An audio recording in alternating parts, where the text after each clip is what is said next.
কুসুমকে আয়ুষ্মানের সাথে বিয়ে দিতে চায় ইন্দ্রাণী, একথা কুসুমকে জানালো। বন্ধুরা, বিস্তারিত জানতে হলে সম্পূর্ণ ভিডিওটি না টেনে দেখতে থাকো। আগামী পর্বে দেখা যাবে যে ইন্দ্রাণী যখন দেখা করতে আসে কুসুমের সাথে, কুসুম খুব চিন্তিত থাকে এবং খুব ঘাবড়ে যায়। তখন এসে দেখে যে কুসুম তার বাবার পায়ের উপর শুয়ে আছে এবং খুব কান্নাকাটি করছে, খুব ঘাবড়ে গিয়েছে। তখন ইন্দ্রাণী এসে ডাক দেয় কুসুমকে। কুসুম উঠে যায় এবং কুসুম বলে যে দেবীমা, আপনি এখানে এসেছেন। তখন ইন্দ্রাণী বলে যে হ্যাঁ, আমি এসেছি। আমি তোমার সাথে একা কথা বলতে চাই।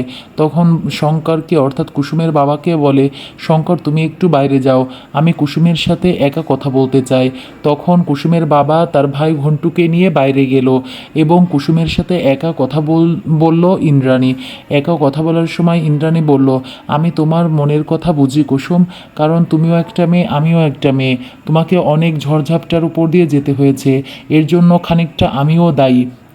কিন্তু আমি তোমার সাথে যে অন্যায় হয়েছে তার বিচার আমি অবশ্যই করব। আমি অজয়কে যেভাবেই হোক পুলিশে দেব এবং এর পেছনে কারা কারা আছে তা আমি খুঁজে বের করব। তুমি একদম চিন্তা করো না। তুমি আমার কাছে সব তোমার দুঃখের কথা বলতে পারো, যেগুলো তুমি তোমার বাবার সামনে বলতে পারোনি, আমি তা জানি।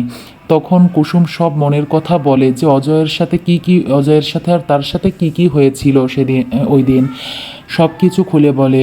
তখন কুসুম বলে যে আমি না হলে গলায় দড়ি দিতাম যদি ছোট সাহেব ওখানে না পৌঁছাতো।